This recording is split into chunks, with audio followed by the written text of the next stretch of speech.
Hello, everybody. We are back in our house, Kitchen sleeping in our own bed. with Stacy. Yay! She's not at our Hi. house, though. No, I'm not sleeping in your bed with you, but I guess that did sound a little bit. We were on two trains of thought. well, listen, first of all, forgive me for my immediate reaction on my face. I live with 5 boys, and all they do is make dirty jokes all the time and innuendos. And so I immediately catch it when someone else says something that could be misconstrued or Yeah. turned dirty and naughty. Oh, no. Well, see, the thing is I really am like a 10-year-old boy when it comes to sense of humor. She so I get you. Maybe 12. You lean towards 12 a little bit Sometimes. Yeah. sometimes. Well, that keeps life fun, I have to say. It sure does. That's awesome. So we've been on a whirlwind long trip, all different places, and we just got home last night, and we're just so excited to welcome Stacy back. Yay! McDougall, Yay. support specialist. Look, that was my own test for me. I feel that's the cognitive test they need to give me as I get older. What is Stacy called? You passed. No dementia setting in yet. Woo! So why don't you go ahead and introduce yourself in case there are some people who don't know who you are, because they should. Yeah, absolutely. Well, first of all, it feels like it has been forever since I've been here. So I mean, I'm like, was it June? I don't know, but the summer was- flew by. June or July, I think it was July. I think it was right before we left. So 2 months. I don't know why it feels like so much longer than that. But anyway, so good to be back. My name is Stacy Cross. I work for the McDougall Health and Medical Center. I work as a support specialist for our 12-day online program, which is so fabulous. That's how I met Kathy and Cheryl. They both came through as patients of the program. I got to be their support specialist, which was wonderful. And of course, we built a friendship through that process, and I consider them friends, as I do so many of you. So I am a registered nurse, and I live in Texas. I have 4 boys and a husband, so really 5 boys that I live with. And people ask all the time if we have pets. No, I cannot keep one more thing alive. I love animals. I'm like crazy about animals. What I do have a green belt right directly behind our house where I feed deer and squirrels, and we have foxes, and those are my pets because they actually aren't fully reliant on me to keep them alive. I am at my max on that. But anyway, I do a lot of other stuff for the McDougalls. I work with the medical residents who come through and shadow our program. I run several programs for the alumni of the program. So we do a weight loss discussion group. We do a book club. I attend the Starch Awards alumni calls every week, and there's all kinds of support that we have on an ongoing basis after people complete the 12-day online program, and I am very much sort of like focused on that. Alumni support is the biggest part of what I do, and then I do some other little stuff that's kind of boring behind the scenes for Heather, but yeah, it's really great. I love it. It's lots of fun, and I would love to answer any questions you have. And even if, like, I don't know, I mean, it's been so long since I've been here. If there are people here who are like, what are you even talking about? I've never heard of any of it. I can give a quick little summary of anything and everything as you would like me to. So feel free to ask questions. I am here for you. That might even be a good idea, just to kind of give a little overview. And Beth is saying the long-term support after the 12-day program, and she's talking about the McDougall 12-day program, is amazing. Thank you, Stacy, for your vital role in that. And we could not agree more, because Stacy was our support specialist after that. Yes. Yeah, it's really good. I mean, it's just so important. Oftentimes people who come through our program may be the only person in their world that follows this way of eating. And that can be incredibly isolating. And we don't want that for you. We want you to feel like part of a community, like a tribe that of people that, at least in this regard, understand what you're going through and understand the challenges that you face. And there are many. There are many challenges out there in the world, the modern food environment, that challenge the way that we're all trying to live. So, got to have community. And so I'm all about it. That's what we're here for. Well, and you know, we're all about community here on our channel. So it's all about supporting each other where we are, right? All the time, as much as we can. Oh, Kathy Bartle said, good to see all of you again. I went to the plant-powered party that honored Dr. McDougall. The weekend was amazing.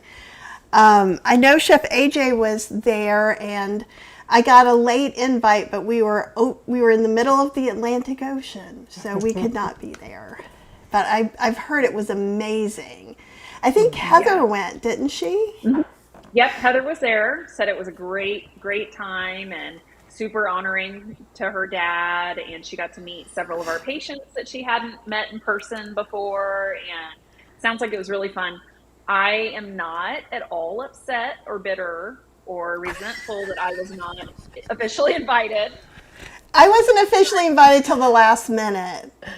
Yeah, I do want to say, in the future, if anybody ever wants to invite me somewhere, I am open for invitations. I mean, I think you guys know my email address and like how to find me and stuff. So like, hit your girl up. Come on. I'd love to go. Maybe we need to do something. Yeah. Yeah, we can do our own thing. Who knows? Maybe. A cruise. Oh, and Kathy says I love cruising. Yeah, it could be cruising. I think the Alaska Holistic Health Cruise is going on right now. Yeah. I'm excited to hear about people who go on that. I'm excited to hear from them how Princess is different than MSC, because we were not fans. We got invited to an MSC cruise in January, and I don't know. And maybe I want to go because of who it's with, but then I'm like, yeah, I don't know. It's MSC. I mean, there's the spa, but... So Kathy said, I answered a survey. One question is, who do you want to see next year? I said, Kathy. Thank you. Aww, you guys put that on all the surveys. Kathy and Cheryl. And Stacy. And Stacy. Kathy and Cheryl as one, comma, Stacy. And Kathy was saying, just go, Stacy. You don't need an invite. They let me in after I paid. Yeah. I really prefer to go for free. So what I'm after here is free trip to these things. I have four boys to send through college still, so gotta budget. I think that's good. Well, we should talk to Chef AJ and see if I don't know if it's going on next year or not, but we can talk to her a little bit too. And do you talk? Good word. You do know her because she does a demo in the program. Yeah. And she's come to the weight loss discussion group for me before. Awesome. In the past. She's lovely. Yes, I don't know her super well. I mean, honestly, I think that might have been the only time I've directly spoken with her. But she comes and guest appears for the McDougall program and does demonstrations, cooking demonstrations and all of that. So, she knows I exist. And I'll put a word in because I get calls like at 11 o'clock at night, like, hey, my creamy pint is stuck in my creamy. What do I need to do? Like, I am her tech support for kitchen appliances. It's hilarious. If she doesn't answer, she knows if she doesn't answer her on her phone right away, to just text me because I'll get her. Because I put my phone away. We've been going to bed early and getting up early because, like, literally a week ago, this was 7 p.m. Yeah. Right. Oh, so wow. But when you go on the cruise back and forth, you do like an hour a day. So like it wasn't so bad, but my body's still a little confused, but I went to bed at like a little 9:30, but I'm waking up at 6 now, so I'm like, we just kept waking up earlier and earlier and earlier. At one point we were waking up at 5:30 or 6 o'clock, which is crazy, but we were also going to bed by 10. Yeah. So we've gotten the problem we had before where we were having the staying up too late and not going to bed and then not getting enough sleep thing. She did it last night. I went to bed at 9:30, and she's like, I went to bed at 1 o'clock. I didn't really do it. I didn't do it to do it last night. I did it because I had to last night. I wanted to go to bed, but I couldn't remember how to do a newsletter. So I had to reteach myself how to do the newsletter, and I didn't want to wake her up to ask her questions. I wish you would just woke me up. But anyhow, of course I was going to out her on that one. She's like, oh, we're doing so much better. I'm like, we? I don't know. No, I feel like I completely got fixed for the not sleeping thing. I had no problem sleeping. We slept, so on the way over, we lost hours, and we were sleeping like 12. We'd just get up, we'd wake up, and we'd hear the noon announcement, whatever, because as soon as he finished, it was 1 o'clock. Yeah. Because the time changed in the middle of the day instead of at night on the ship. And so we would wake up, we'd hear the captain talking about his announcement, and then we'd go, oh, it's 1 o'clock. So, but you know what? What a nice way to not have jet lag. Just instead of sleeping for 12 hours on a plane that we paid probably as much, if not more, than we both paid to go on this 7-day cruise where they fed us. It's not really a cruise. Entertain, crossing. It's a crossing. On it's an ocean line. But yeah. It's like a cruise. There's no slides. Yeah, I mean. But there's shows and there's a library and there's bingo. Live music. Yeah.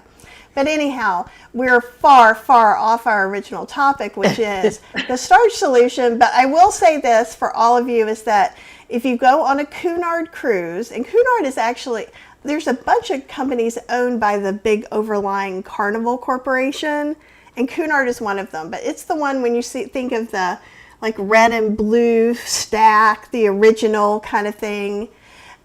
When you think of White Star Lines like the Titanic was, they're that's not loosely, but they're loosely related. Yes, they are. But they have on the buffet. They always have baked potatoes, steamed vegetables, rice. So that's always a good thing, and a salad bar. So I'll just plug that in for the Starch And they have solution. bellhops that wear bellhop uniforms. It's very cool.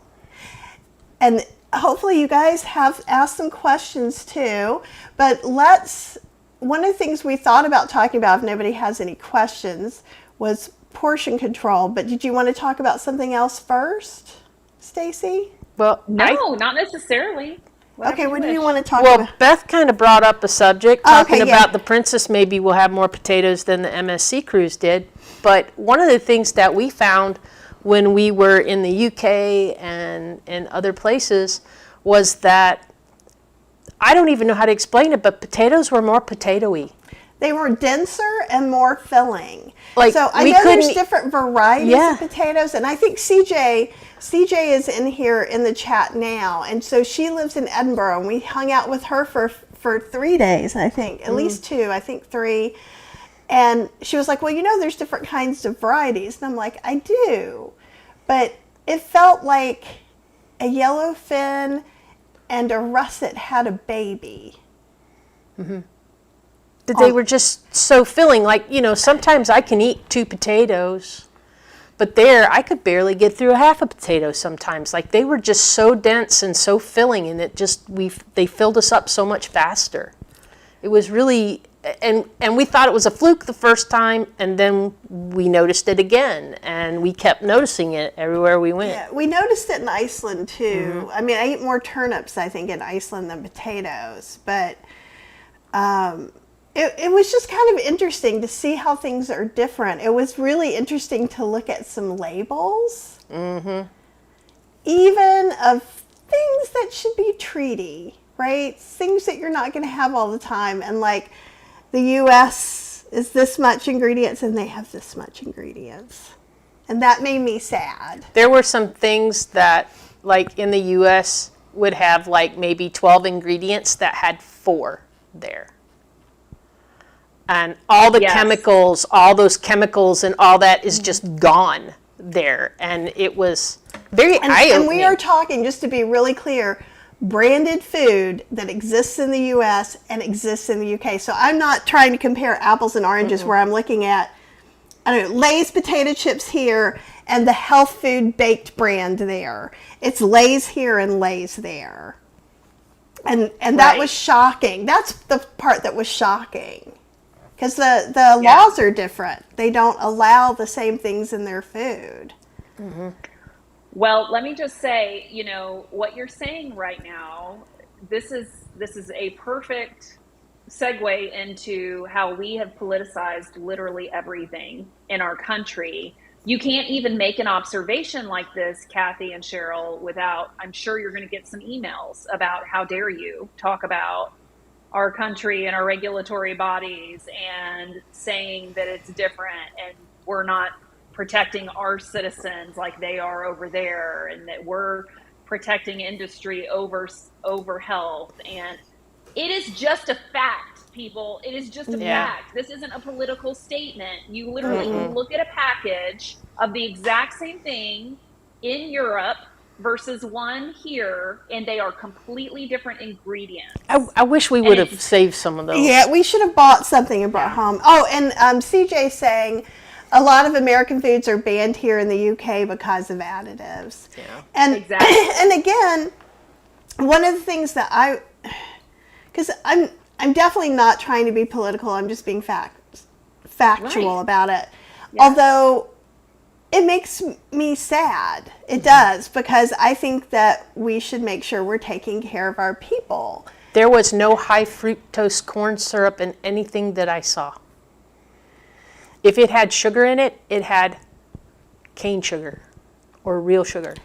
And again, we're also not trying to say, hey, go to the UK and get all prepared highly processed foods either. So, but it's just a thing. And so it makes me wonder, I didn't do the research, but like, maybe they don't put the same pesticides on potatoes there than they do here. Maybe that's why potatoes.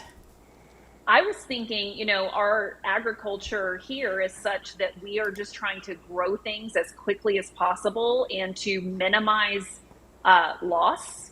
And so, yes, pesticides are a big part of that, but so is genetic modification of our crops here. And so is just picking varieties that grow quickly and are resistant to drought and are resistant to bugs. And so it's possible that in order to get a really nice, filling, very high starch potato, it takes more time. It's more risky here from a infestation standpoint. I mean, there's probably a lot that goes into it, but I am 0% surprised. I mean, so not surprised. I've been hearing about the gluten issue forever, and I experimented on my personal self. Yeah, I was shocked. And I ate some gluten yesterday at the airport, and this morning I woke up and I could feel it a little bit. So I ate some more gluten today. I'm going to give it a total, I don't want to be where I'm limping, but, just to see if it does do the same thing. But I ate it for 2 months. Let me make a suggestion about your experiment that you're running. I would actually wait until you are completely back in your normal sleep schedule, because a lot of the symptoms of gluten intolerance are similar to the side effects of sleep deprivation. Like brain fog, that feeling of like I'm a little underwater, that kind of thing. So I would separate the two. Don't, For me, it's literally my joints get bigger in places and I'll get bumps. I get these bumps on my... Okay. So you can physically see it. You can physically see it on her. I feel like this is the easiest scientific thing. And so like this joint will come out like this, and then I even had this one come out. And, oh my gosh. And then I won't be able to bend my fingers in all the way. It'll be like this. She can't go like this. She just can go like that. But I don't get any of the other things. Like if I'm gluten, I don't have intestinal issues. So yeah. But one of the things, I don't think they're using Roundup over there. Right. And so a lot of people Yeah. talk about, and again, let me be clear to all of you out there. I am not saying if you were celiac, do what I did. Celiac is a whole different thing. I have a gluten intolerance. That's right. Celiac can really hurt you, and you have been diagnosed and had all these tests, and this is not for you. You know that this Right. isn't going to work for you no matter, it's gluten. For me, we're Absolutely. kind of like, is it gluten or is it the stuff they put on? So another thing I'm going to do is I have wheat berries and spelt berries and a grain mill, and I'm going to make some bread at home and see if that does anything, because that I've got organic grains, so no Roundup should be on them. Well, there's another factor I've heard Dr. Alan Goldhammer talk about with regard to gluten, and that is there's also the possibility that it's the type of wheat grain that we are using in the United States. So, just like we were talking about just a minute ago, there are different varieties of potatoes, and we tend to sort of shortcut the growing process as much as we possibly can. And we are using certain varieties that are resistant to drought, resistant to bugs, and all that stuff, and possibly also grow very quickly. Same probably goes for the wheat grain, that they may be growing a different variety of wheat grain, like a different type of wheat grain over there. There's So like I'm not saying Icorn. it's Icorn, uh-huh. Eikorn is one that people who are gluten sensitive can often do. Again, I am not a doctor or a scientist or an allergist, but that's one I'm going to try. Spelt is another good kind of in between, because yeah, it's like when you think, for people who don't know, I know you know, Stacy, but let's go back to, we're growing stuff that works well and that we can ship. So let's talk tomatoes, right? We know tomatoes that are available year round taste like crap, Mm-hmm. right? And that's why a summer tomato is a precious thing. And this is the first year in a long time I haven't grown some tomatoes just so I can have that beautiful flavor. So if you think of the same thing with wheat, right? There's a lot of different varieties. One is we end up kind of monoculturing things. So when you hear about heirloom, like heirloom Rancho Gordo beans, everybody knows. One of the super cool things about that is that the growers who grow those beans save some of those beans and plant them and make more. So when you're using these hybrid things that are hybrided or GMO'd, hybrid and GMO are two different things. They could be combined. Just to be clear, if you see something hybrid, that just means this tomato plant and that tomato plant had a baby, which is not editing the genome of it. And even those, you're going to get down to where you just have one. And when they have, so if you do something like that, a hybrid, if you take the seeds from that tomato and plant them, you don't know what you're going to get. So you can't just keep redoing it. So it's a little outside of the norm. Yeah. Listen, here's the deal. All of this stuff that we're talking about right now, the GMO hybrid, like all of these things, the different growing preferences, different regional availability, and all of these things are interesting and important issues because a lot of times they have impacts on quality of life of workers and farmers and harvesters, and could potentially have impact on our water supply, the cleanliness of our water, and could potentially have some impact for some of us on our health in the way of like sensitivities and things like that that we are discussing right now. But having said all of that, I want to remind everybody, these issues are not heavily emphasized in the McDougall program, and I want Yes. to explain why. It's not because they don't matter. It's not because we don't believe you that you can eat Ezekiel bread and not regular bread. It's none of that. It's not that all of this is nonsense and it doesn't matter and all of that. But what we find time and time again, all of the science shows that what moves the needle of health one way or the other are things like how much whole plant food you are eating, how much processed and packaged foods you're eating, how much meat and dairy products and eggs and animal products you're eating. Those are the big, for lack of a better term, low-hanging fruits that we know make an impact and we can prove and show over and over again in the scientific research. It is not that way for GMOs. And you can come at me all you want, but the truth is that the science is not very clear or very conclusive on GMOs, organic versus non-organic. There are studies pointing both directions. And so it's sort of TBD, to be determined, right? And we have information that's out there available to everyone, and each of you gets to decide based on that information whether you're going to be a person who eats things that are made with genetically modified organisms or not, or if you're going to be someone who tries to buy certain things organic, or if you're going to be someone who does eat sprouted grains or whatever versus regular grains.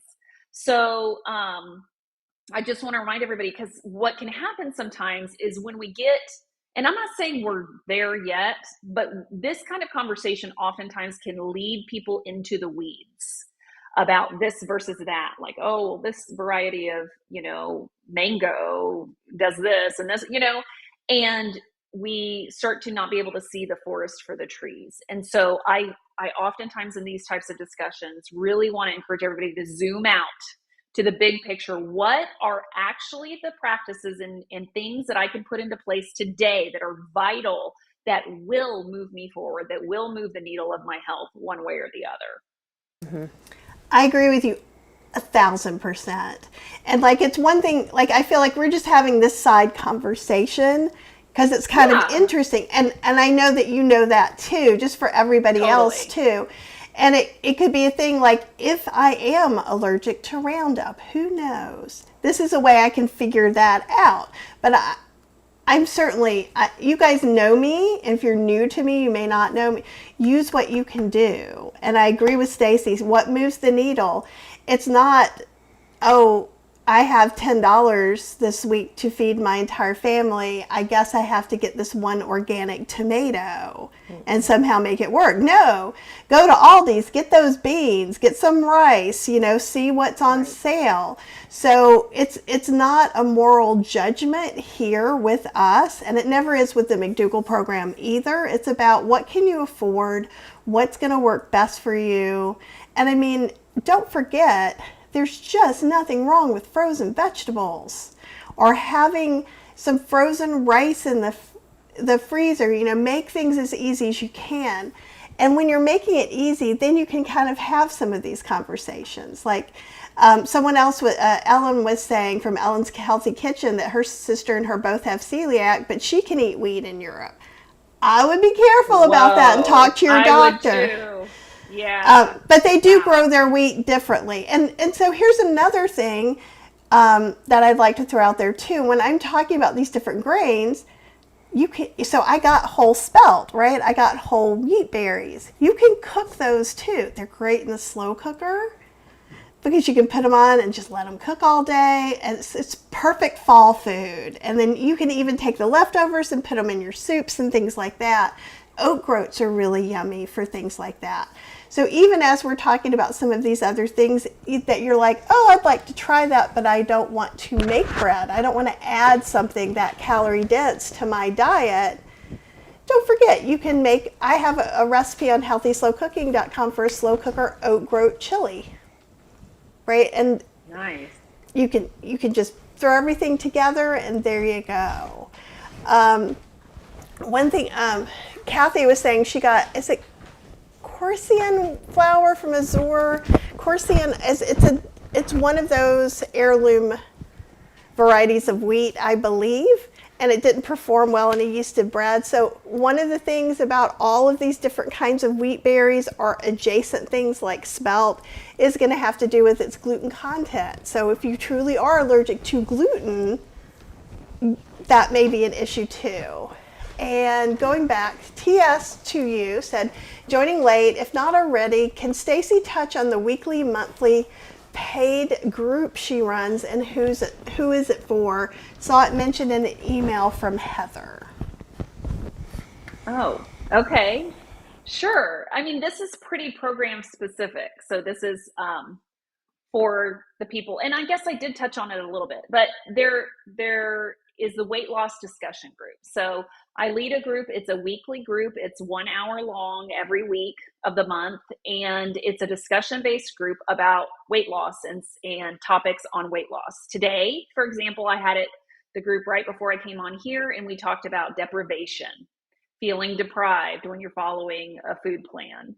And we're going to be continuing to talk about that, but we talked about how to avoid feeling deprived, what deprivation really is, and different types of deprivation, and how to combat those feelings, and tips and tricks to kind of overcome those feelings. Fabulous discussion. So anyway, it's a paid subscription based group. It is only available to alumni of the 12-day online program. So if you want to do it, join us next year for the 12-day program, and then you're welcome to come and join the group afterwards. So that's what that is. And then in addition to that, there's also a paid group that I created that's a book club. And we've done 3 different books so far, and we're about to launch our 4th book called Resilient by Rick Hansen. Rich? Oh man, I always get the names Rick and Rich mixed up. Anyway, I think it's Rich Hansen. It's called Resilient. That's what we're going to cover. And we're starting on Tuesday, September 23rd. Again, that is only for alumni. There is a plan in the works for the future to offer a book club or a group or something that we open up to the public so that they can get just a little taste of what it's like to get some of the support from the program. The goal being that most anyone who would go to that would also hopefully at some point complete the McDougall program, whether they go through the 12-day program or they do the free program on our website or whatever. But as of now, those 2 groups are only open to 12-day online program alums. I love the idea of having something where people get to get a taste, because that's one of the things we get asked the most. Mm-hmm. Yeah.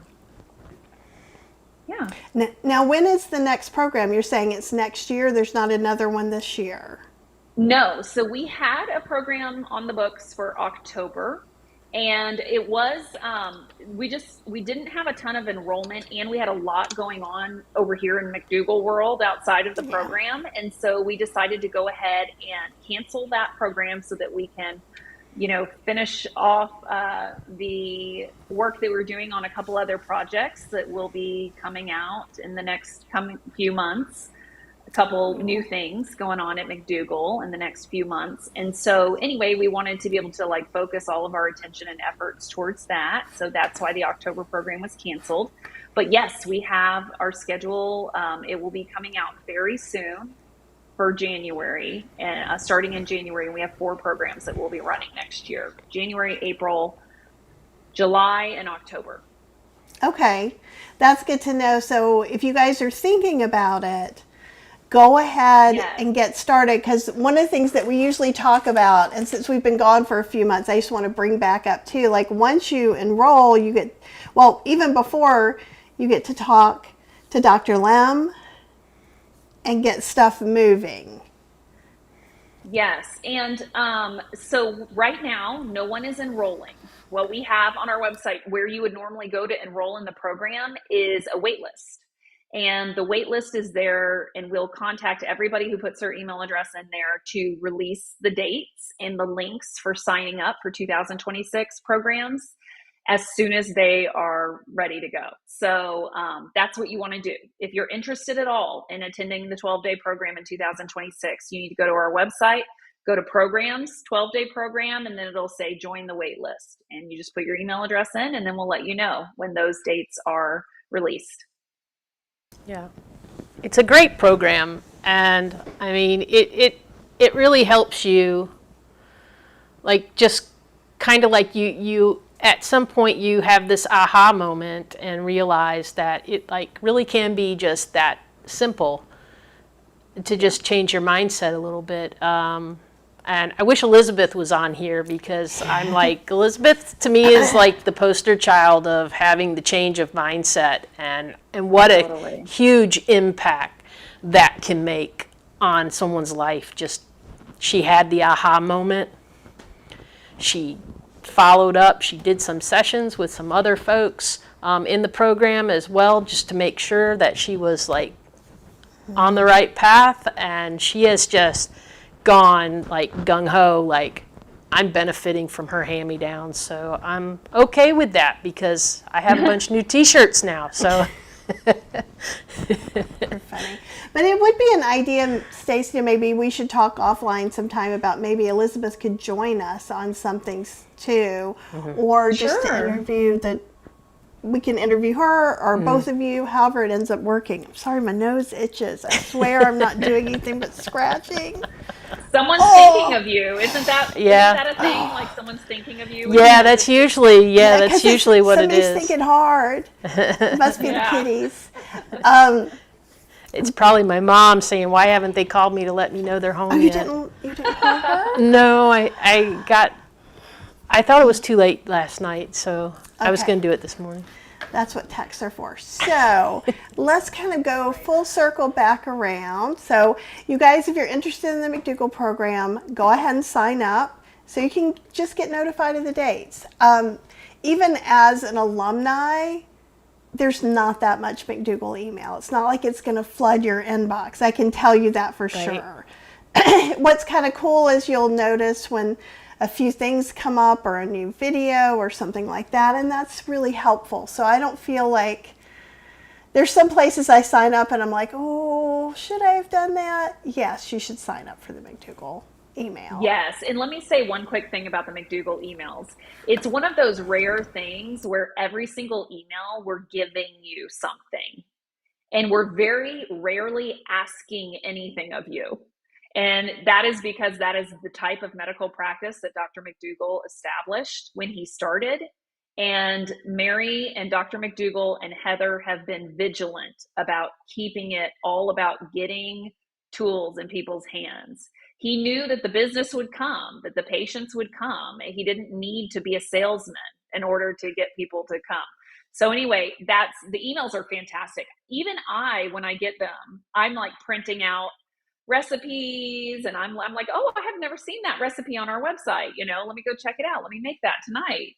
They came out with one just the other day, a penne Florentine or something.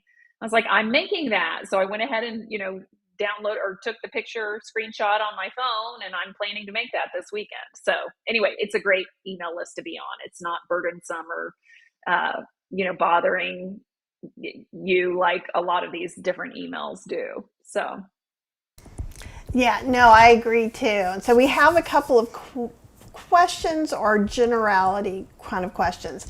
So Kitty Mommy would love to hear more about portion control. I know I know eat when you're what we hungry. said we were going to talk about. Right? But wait, well, Yeah. I think it's supposed to be Tangent Tuesday, not Tangent Friday. We're having Tangent Friday. We're making up, because we have Motivate Your Monday, and then I threw out one time, oh, we should have Tangent Tuesday. I was like, yeah, let's have it. And I'm like, it's kind of every day. Tangent every day. And so she's about portion control. I know eat when you're hungry and stop when you're satisfied, not full. But I'm eating all the right things and not losing weight, so I must be overeating. Nope, and nope. You said a couple wrong things, Kitty Mommy. I'm going to fix you right up, darling. Okay, number one, you said eat when you're hungry and stop when you're satisfied, not full. Honey, that is the most obscure thing I've ever heard in my life. What is the difference? All right. And we don't know. It's like these diets when people are like, oh, all the best, healthiest populations eat to 80% fullness. What is that? It's not a clear boundary. It's not obvious when you're 80% full. I don't care who you are. There is no way for you to know when you're 80% full. So I say eat when you're hungry and stop when you are comfortably full. Let's talk about what comfortably full means. Comfortably full goes both directions. It means you're no longer sitting there thinking constant thoughts about what you want to eat. When you are comfortably full, you're satisfied and you move on. You can move on with your day, go do your emails, go for your walk, whatever it may be, right? But on the other end of the spectrum, comfortably full is also not you lounging back on the couch, undoing your belt because you're about to burst, or you got to go take a nap because you're so exhausted because you're so full and all of your blood is shunting to your stomach to digest because you can't do anything else because you way overate. That's not comfortable either. Being hungry still is not comfortable, and being too full is not comfortable. So you are eating when you're hungry and stopping when you're comfortably full. If you are choosing whole natural plant foods, minimally processed, and specifically mostly fruits, vegetables, and water-rich cooked starches, and that's making up 90% of your diet, you will naturally lose weight.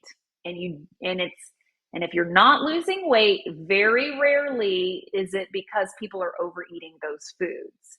So usually something very calorie rich, calorie dense is still in the diet.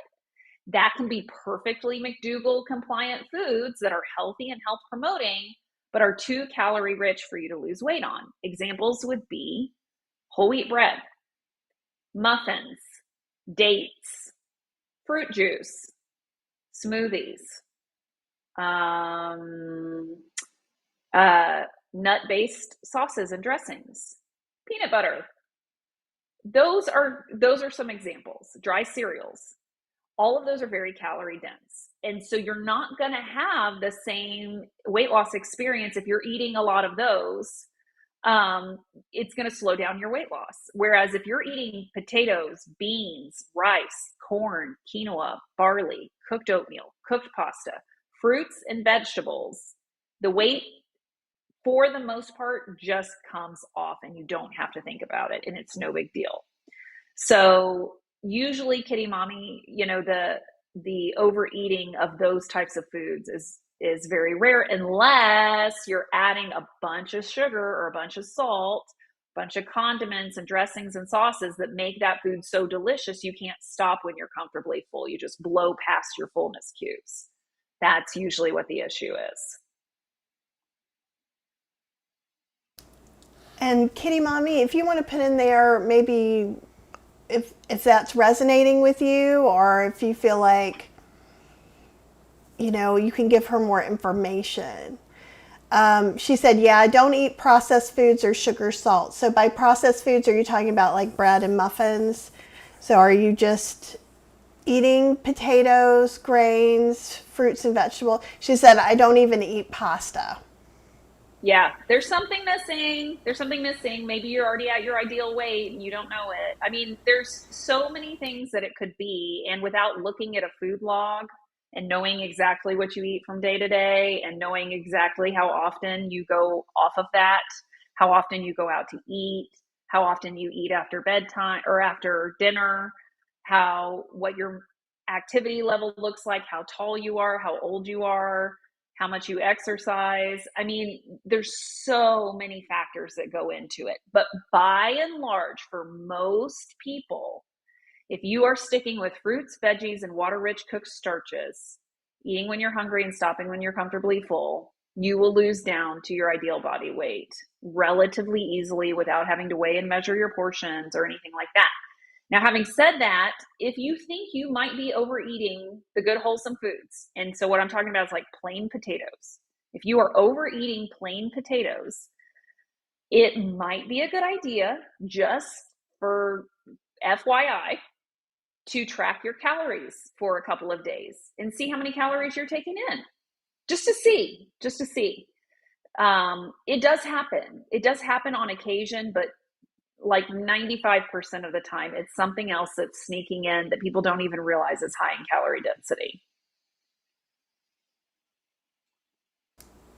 That's that's a really interesting point. She doesn't eat any flours at all. Yeah.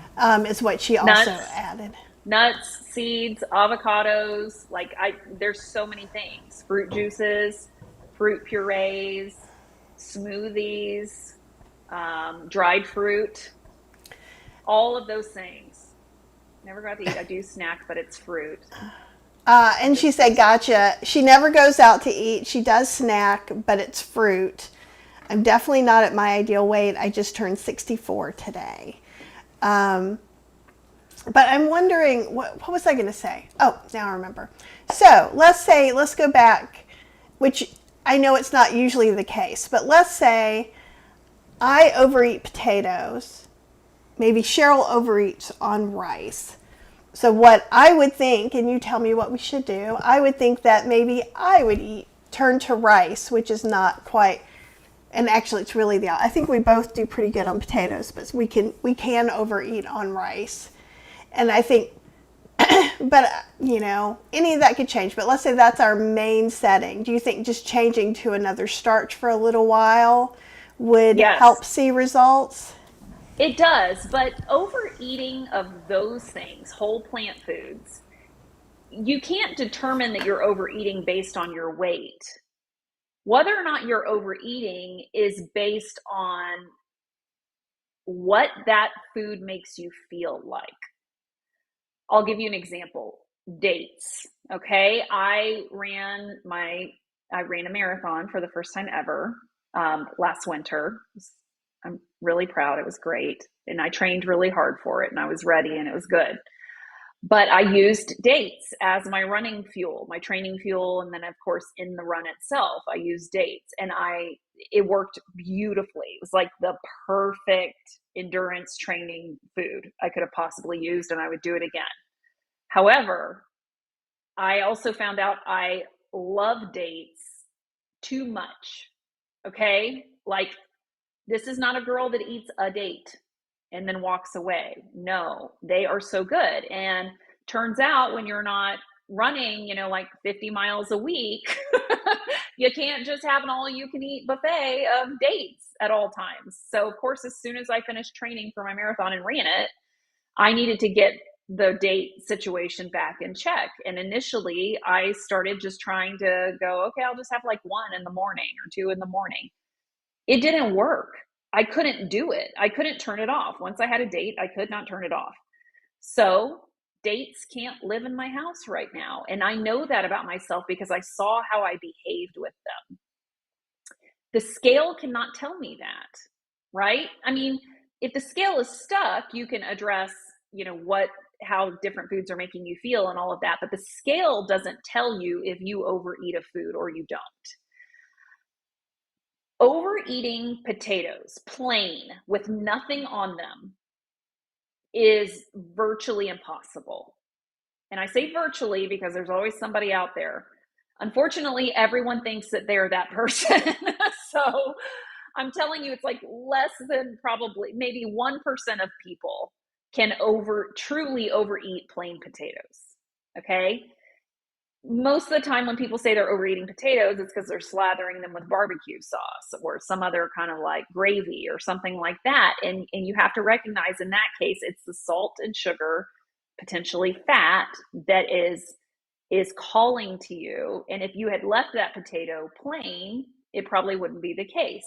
The best way to run an experiment and see if this is the case for you on a particular item is to eat that item totally plain for a whole day, just that food, and see how often you feel like overeating that food. Chances are very, very slim to almost none that you're really overeating brown rice or really overeating plain baked potatoes. You know, Was I, that the I have question? I don't remember what it was. Sorry. Yeah, I think that was the question.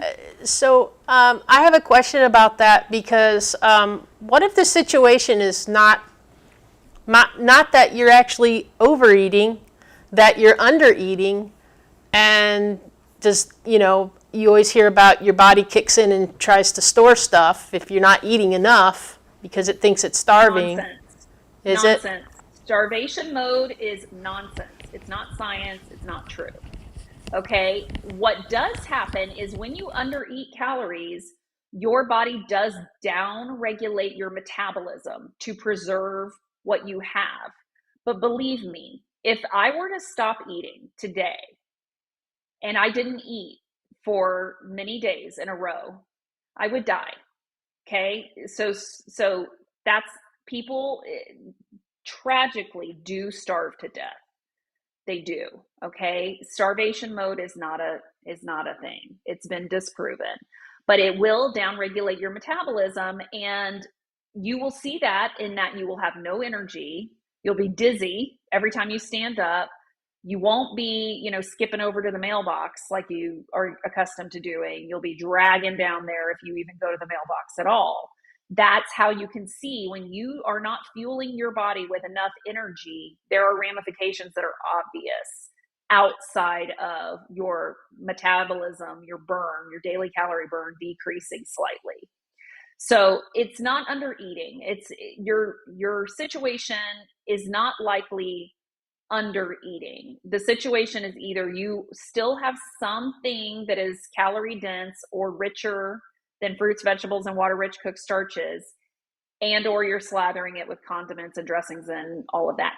Now, let me be very clear. This is not me telling kitty mommy, you're lying. No, listen, I believe you completely. I believe you that you eat this wholesome, awesome diet. I'm just saying that there for the vast majority of people in almost every situation, which I come up against this every single day as a support specialist, there's something there that's a sticking point. And for you, it may be that you hardly move. You sit all day long. You don't exercise at all, which means that your daily calorie burn is low, very low, if you're not a mover and a shaker. So that may be another thing is you may need to increase your activity. You may need to add in a 20-minute walk a couple times a day to whatever you're already doing. That could be the answer for you. We also had another question that was kind of on that same thread about menopause, cortisol belly help, and insights are welcome. Whole food, plant-based, and overweight. And that's from one anti-venom. So she's saying she's whole food, plant-based, and still overweight. Right. I am going to tread very lightly here because I'm not a menopause expert. I'm not a cortisol expert. But I will say it is still true that when it comes to weight loss, you need to take in fewer calories than you burn. It's not exactly calories in, calories out, because not every calorie is created equal and not every day is the same. And so even women who are going through menopause, even people who their hormones are not regulated, still have the capacity to lose weight. It may go more slowly. Cortisol is a stress hormone. We all have it. It increases in times of high stress. And yes, cortisol can contribute to belly fat and increasing deposits of belly fat. The big issue when it comes to menopause, my understanding is that it's visceral fat that we need to really be watching out for. And that's why some women see growth around the middle, is because visceral fat is increasing in response to hormonal shifts, namely low estrogen. So if you think that's going on with you, I would strongly encourage you to visit with an OBG or a GYN and discuss your hormones and any other symptoms that you may be having of menopause, perimenopause, and discuss what your options are with that doctor. I am not at all qualified to give you guidance on that, but that's the direction I would go. Not everything can be solved with food, and that is just the truth. A lot can. Chronic illness, most everyone can be either completely reversed or certainly helped tremendously by our food choices. But we can't fix your hormones 100% of the time. Some of this stuff is going to have to be done with that specific type of doctor.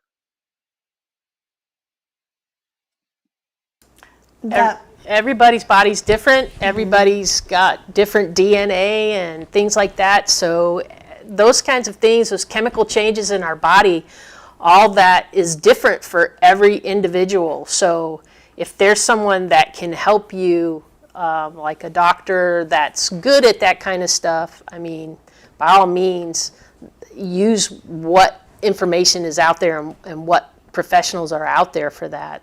My mom had problems for years having hot flashes even after menopause, and she got to the point where she couldn't even do anything because as soon as she'd go out in the heat, she'd She'd pass out. pass out. She'd get so hot, and she found a doctor that finally said, hey, there's this new medicine that we give people for hot flashes.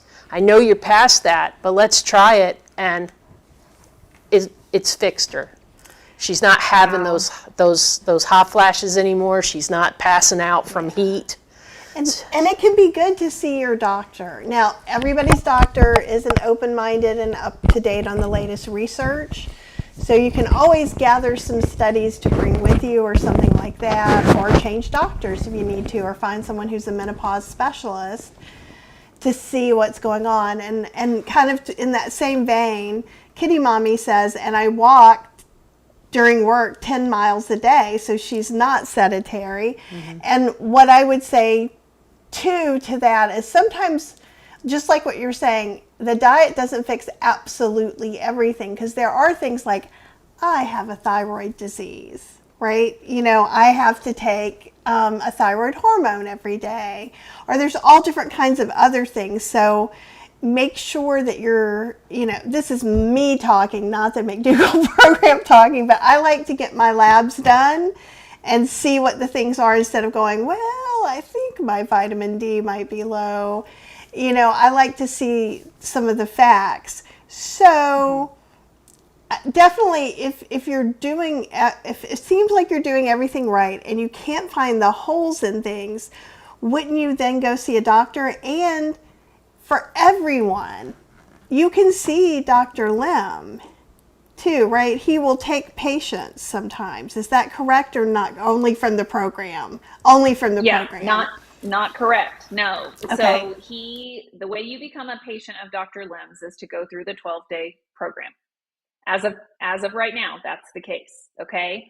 So, but listen, I really strongly suggest, if you are perimenopausal or menopausal and you're having like symptoms, you know, severe symptoms of that we know are associated with those two states in life, you need to see a GYN. You need to see, or a hormone specialist, because, you know, but however, let me say this. Dr. Barnard with PCRM and his colleagues did an incredible study where they showed that women who experienced hot flashes and night sweats were greatly impacted, like 80% or 85% resolution of those, through taking in half a cup of cooked soybeans a day. So if you're interested in reading about that, go to pcrm.org, and it should be under their research tab. So sometimes most of the time food can act as our medicine, but when you've tried everything and you really don't know where to turn, and all of the things I'm saying don't apply to you, then you need to follow up with a doctor, because in that case, you could be one of these rare people. Again, it's very rare that this is the case, but some people have a metabolic problem going on, a diagnosable issue like hypothyroidism or some other issue that is causing these problems and resistance to weight loss. Also, insulin resistance. So if you have ever had like high blood glucose levels, or a high A1C, you know, you could be a little insulin resistant, and that does make it harder to lose weight to a point. And then usually people do lose a fair amount of weight, and then it becomes easier at that point. So overcoming insulin resistance is a whole nother issue. But yeah, these are things you will want to follow up with your doctor about. luckily for our patients who go through the program, we get to be one of those voices that they consult with. So like what I'm doing with Kitty Mommy today is sort of like what I would do with one of my patients, except I would know way more about her and she would be a patient of ours. So it would be okay for us to like give her, more medical guidance. I can't do that on YouTube, and I'm not a doctor. So you definitely want to follow up with a doctor on those issues. And because we're human beings are complex little things. We're all special bunnies. Yes, we are all Yeah. special bunnies, for Yeah. sure. And I think it's one of the reasons I think the McDougall program is so good and so popular is that it is a really way, it's a way to simplify things instead of making them more complicated. And sometimes when you simplify things, everything comes into place. And sometimes it just shows you, oh, this isn't my issue. My issue might be over here. So, but Right. Yeah. Let me say one quick thing about that. So that is really where I'm going with this is that usually the simplest solution is the right one. It just is. Okay. So, let's say 100 people come through the McDougall program and we put them all on the diet. 99% of them, I don't have actual numbers for you, but like 90 of those 100 people, their issue will be resolved by just following the diet faithfully, right? And then there's 10 people that we'll have to work a little harder for. And maybe two or three of them, their issue will be solved by adding in exercise. Okay. What about the other seven? Well, maybe another four of them will be solved by, maybe they need to eliminate gluten or they need to eliminate strawberries or something like that. There's something specific to them that is a healthy food that most everybody else can eat, but for them, it's causing them that problem, right? And then there's always like one or two people where it's like, I don't know, we're going to throw every single thing we can at you. But those people have to be followed very closely and guided very closely because what we're not going to do is have you come to the program and us be like, well, you're just going to have to stop eating bread and strawberries because there's like one person in the last program and that was like what she needed to do. Because for most people, the vast majority of people, it may be even more than 90%, they will never need to eliminate bread or strawberries. You see? And just following the diet will be enough for them. that's great to put out there too, because I think everybody feels like I'm the super special bunny, and that's why nothing works for us. We are all different, but there's a lot of things that do. Like one of the things that Kathy was saying at the plant-powered party, almost all the food was low-calorie density, except nuts, which I don't eat. I ate way more heaping plates than usual and still lost 5 pounds in 4 days. And she's saying, I did not want to lose weight as I'm on the low end of normal. This way of eating So, works. yes, it does. I will tell you, I'll caution you because this is a mistake that I see very thin and underweight people make a lot.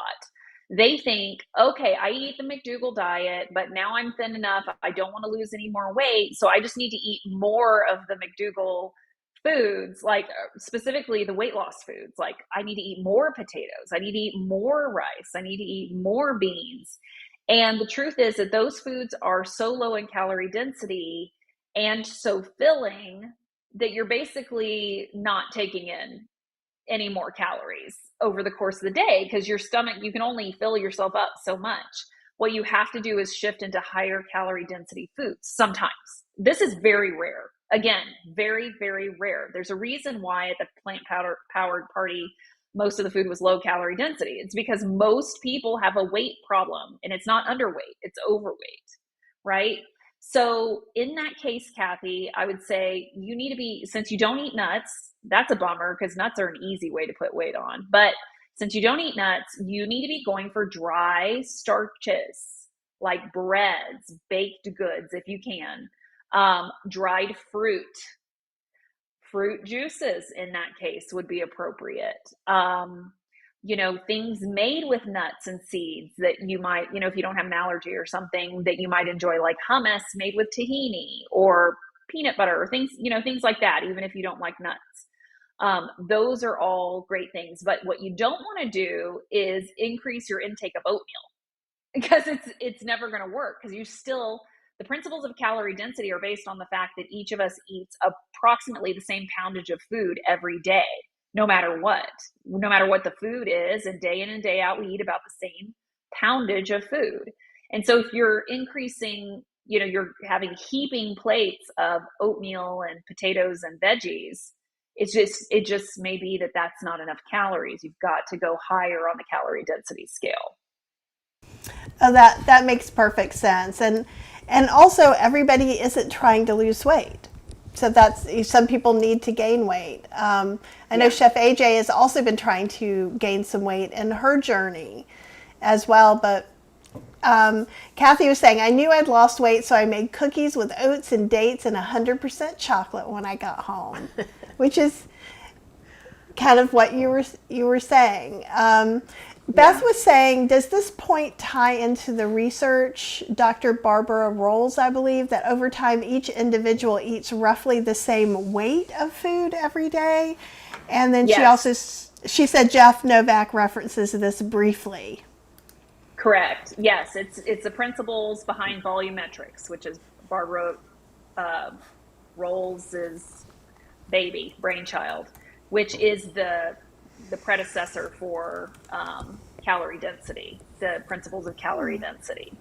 So yeah, absolutely. So you could run the experiment if you're interested, but as you guys know, we do not, at the McDougall program, we do not recommend that you weigh and measure your food. However, if you're curious about approximately how much food you eat in a day, with no judgment and no control over it all whatsoever, just weigh all your food and add it up and just see. Most people land between 3 to 5 pounds of food a day. Some people are beyond 5, some people are less than 3 when they're going off of their natural hunger and fullness cues. Another thing to bear in mind is when you are overweight, the body is an amazing thing. Your body doesn't want to drag an extra 50 pounds of fat around the world. It knows that you are not likely to outrun your predators when you're carrying an extra 50 pounds. And so your body is an amazing, amazing machine that will down regulate your appetite when you are carrying extra weight. And so it's vitally important. This is why it's so vitally important to go off of your body's own natural hunger and fullness cues rather than an arbitrary number of calories that MyFitnessPal or Chronometer gives you of how many calories you should be eating.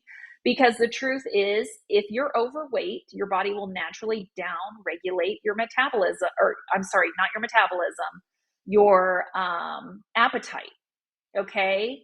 And if you are trying to hit, let's say I determine that I need to eat, you know, around 1,800 calories to lose weight.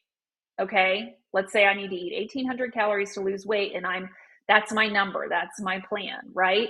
And so the end of the day, I've only eaten 1,200 calories and I'm not really hungry, but I still have 600 calories to play with. And I get in there and whip something up for myself. I have not taken advantage of my body's innate, natural, biological mechanism to help me lose weight in times of surplus on my body, fat surplus. And I should have just listened to my body. I didn't need to be counting calories. My body tells me what it needs and what it doesn't need on any given day. Also, day to day, our caloric needs are different. They're based on so many things: hormones, sleep, activity levels, certainly, whether you're sick, whether you're fighting off an infection, whether you're inflamed. There's so many factors that determine how many calories you're going to burn that day. And so as a result, you will have hungrier days and you will have less hungry days. I have lots of people that panic. They wake up on Thursday and they cannot get full. They are eating starting right first thing in the morning, and it feels like they haven't stopped eating until like right after lunch. And they're panicking. They're like, I'm never going to lose weight doing this. And I tell them, do not panic. Just go with what your body is telling you. Of course, reach for those fruits, veggies, and water rich cooked starches because those are your weight loss foods, right? And eat when you are hungry and trust the process because lo and behold, you wake up Friday morning and you're just not as hungry all throughout the day. Your body will regulate your appetite for you. You just need to listen and answer with the correct foods. Sorry, we were having cat drama. Fergus Uh-oh. is here. It's not really drama. It's just he's shedding. So I have been Fergus. Beth says knowledge is power, as they say, and that she did weigh her food as an experiment one day a couple of weeks ago. It worked out to 8.5 pounds. I'm glad I did that because it explains so much to me. No wonder portion control never worked. And it helped me to know that my calorie density overall just needs to be a little lower than average due to volume. And that's interesting. I was going to say, I've never run the experiment myself. I've never weighed the overall poundage of my food in a day, but I am like certain that it's over 5. I'm absolutely sure because I can eat basically most men in my life under the table. I mean, I just, I have always had a big appetite, but you know what? I think I also actually, despite my years of weight issues, I really believe I have a very fast metabolism. And I actually, not to like throw Beth out here, I know she can't like respond in real time necessarily, but I would venture to say that that's the case for her too. That she is someone that probably finds that she gets hungry more frequently than the average person, but also that when she's really got her nose to the grindstone and she's doing everything exactly right and making all the right choices, she probably loses weight pretty easily, relatively speaking, to when you compare with the rest of the population of women her age and height and all of that. And so it could just be that she has a high metabolism and probably has since birth. And so as a result, in order to keep herself alive, her body has demanded that she eats a higher volume of food. There's nothing wrong with that. I have people with the exact opposite situation who are like, I eat like a bird and I can't lose weight. I am so sorry. I'm sorry that that's the case, but you don't need to worry about how much you're eating. You need to worry about, am I listening to my hunger cues? Am I responding by eating until I'm comfortably full? And am I eating the right foods? It's the food. It's not you. You're not broken. It's the food. It's the food. It's the food. And what it comes down to is if you are responding to your hunger and fullness cues with the correct foods, the low calorie density foods, everything gets in place as it should.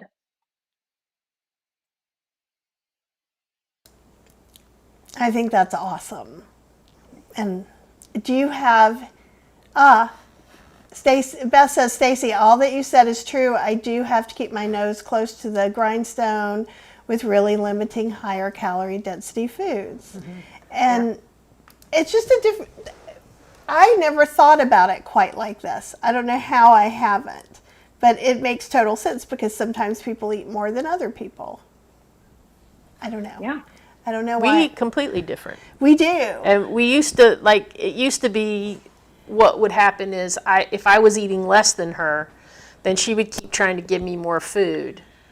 Or on days when I was eating more, then she would give me all her leftovers kind of thing. But we don't do that anymore. We just individually do our own thing. And if I eat less or I eat more, she doesn't give me her leftovers. I don't give her my leftovers. It's just what we eat is what we eat. And I wasn't laughing at that. Fergus said no means no. And that's what I was laughing about. I was hoping you meant pop. I don't know if you guys could see that.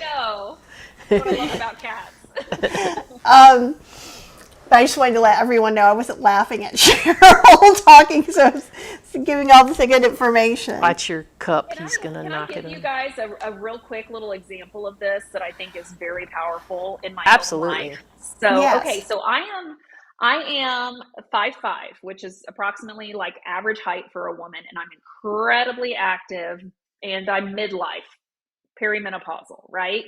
And my husband is 6'1". He's naturally a lean but muscular build.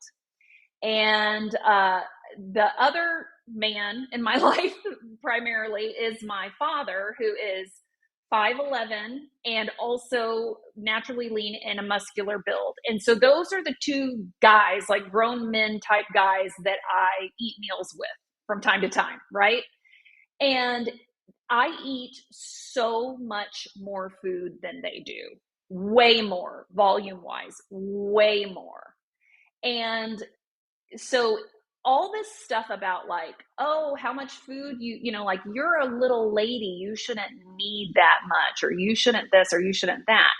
The difference though between me and my husband and me and my father is that they both they skip meals just naturally because they're not hungry. For one thing, they skip meals. And when they do eat, they eat a lot of calories, like a lot of calorie density. They're not over here trying to eat as low on the calorie density scale as like how I am often. When you eat low on the calorie density scale, you get lots and lots and lots and lots more food, which is fantastic for someone who's a volume eater and likes to eat, right? There's no way either of those men, if they were never skipping meals and they were eating the volume that I'm eating, could ever maintain their muscular, trim physique. There's no possible way. It's because they just don't have, for whatever reason, their body doesn't drive them to eat the volume of food that my body drives me to eat. So these individual differences are really important to take note of. And it's another reason why we don't compare ourselves to others. And it's a reason why, you don't say to Beth, you should eat this way. And because that's the way that worked for Cheryl. It's like, they're different people. Like it could even come down to things as simple as every time Beth is sitting down, she's shaking her leg, or she hardly ever sits down, or she wakes up really early in the morning and goes and works out first thing, or Cheryl, Cheryl burns the midnight oil, and Cheryl does most of her eating later in the day, or things like that. All of those things account for how much we actually need. That's why I'm saying, do not compare yourself to others. Do not think that there's something broken in you because you require more food or less food than anybody else. Your body is designed by nature to keep you alive. Okay? And so you can trust it just as much as you can trust your natural instinct to breathe or your natural instinct to go to the bathroom. These things are innate. They are in you. Very rarely do they go totally haywire and wrong. It does happen. But most of the time, 99 times out of 100, these natural biological drives take place. We don't think about them because we are not focused on, Cheryl, you take 13 breaths a minute. That is like not cute. Like we are about weight, right?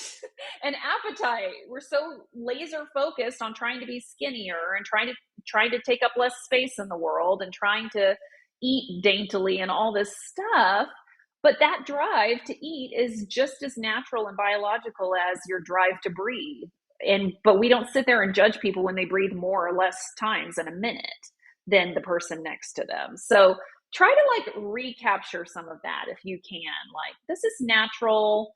This is healthy. My hunger drive is healthy, whatever it is on the spectrum, and I need to go with it and just give it the right foods when called for.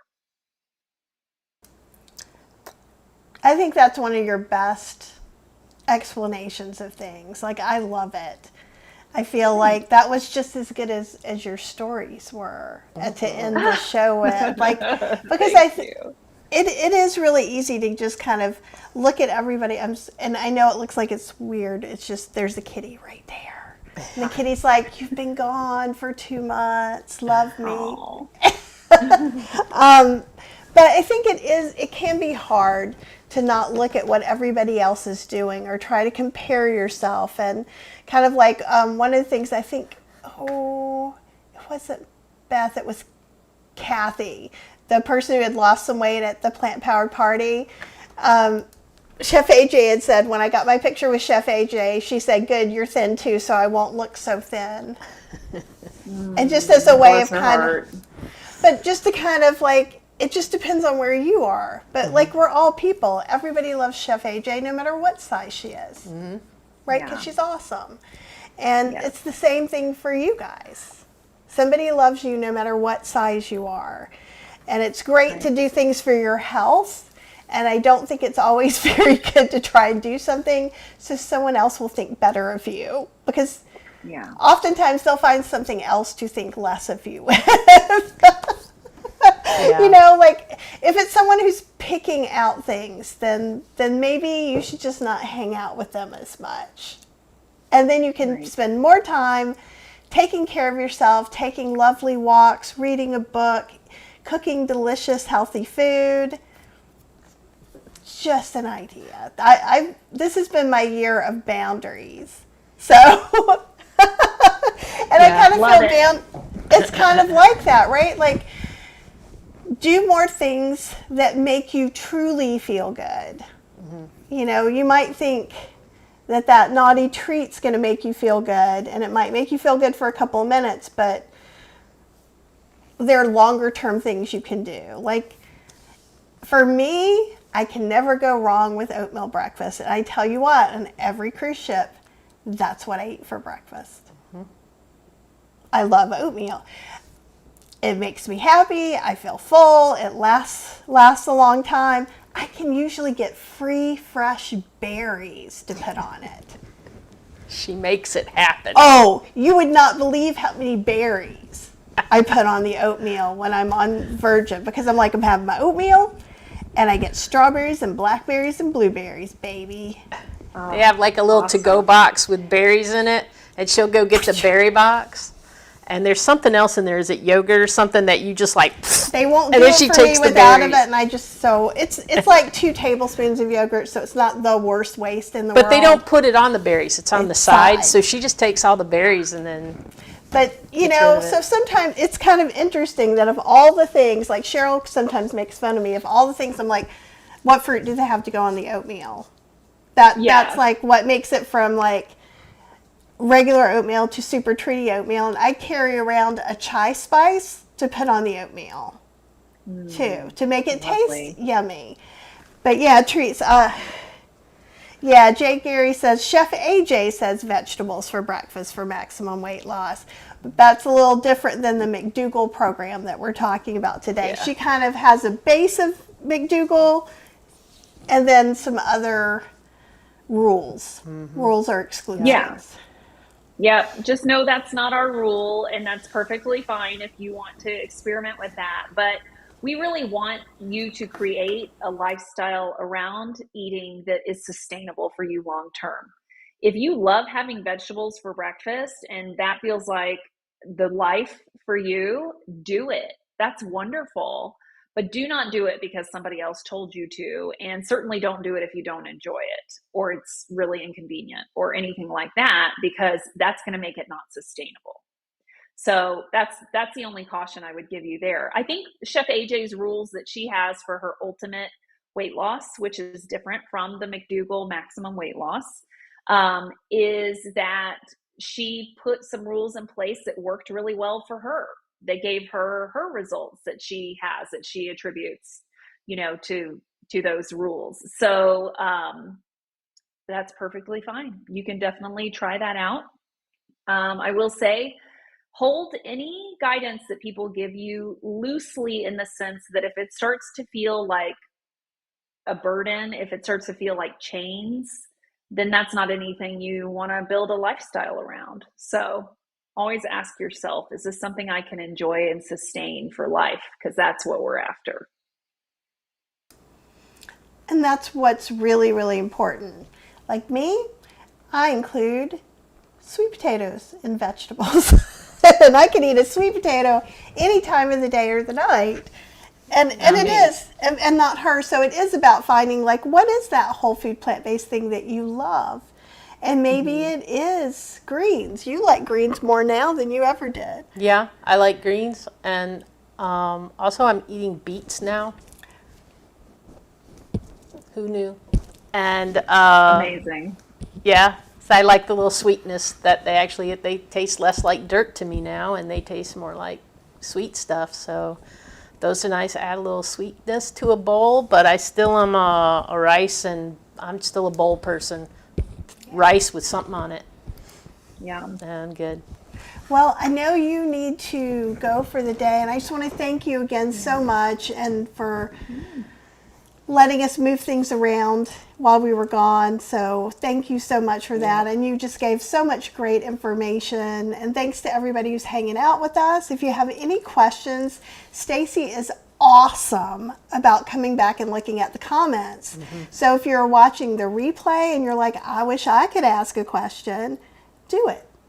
Do it. I mean, obviously, you want to ask her about the Dr. McDougall program, the Starch solution. She's not going to answer questions about Chef AJ's program or somebody else's program, right? Because that's not her specialty.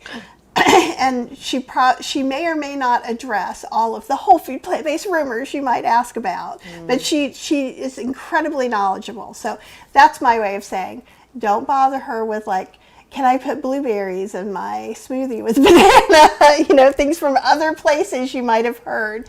But certainly if you have questions about the starch solution and a starch-based diet, eating low calorie density, things like that, those are great questions to ask. Yep, absolutely. Great. Ask me anything, and I'll be happy to point you in the right direction if I'm not the person to answer it. Okay, I tried. No problem. You can ask me anything. Really, truly. If I don't have an answer or I don't want to answer or whatever, I have no problem saying that. So, that's true too. That's true. Yeah, well, thank you perfectly fine. So much, and we will be getting on the schedule when you guys are coming back again. But as always, it was a pleasure. Next week we have Tiffany. Yep. Cheryl's in charge of that schedule right now. Yep. Okay, so is that gonna? Do you know what day? I think the 9th. So the 9th. Tuesday. Yeah, it is on the calendar. Tuesday, and then. And then also we have Sangeeta. And then we have the positivity circle that night with Sangeeta. So that's always a fun thing to show up for. And that's just where we're trying to be positive, not toxic positivity, that you can say what's not okay. And then we try to talk about ways that we can kind of get on a better track. And that helps everything. Yeah. All right, guys, have an amazing day. Do something nice for yourself, and we will see you very, very soon. Hey, Jeremy, we'll talk to you soon. All right, bye.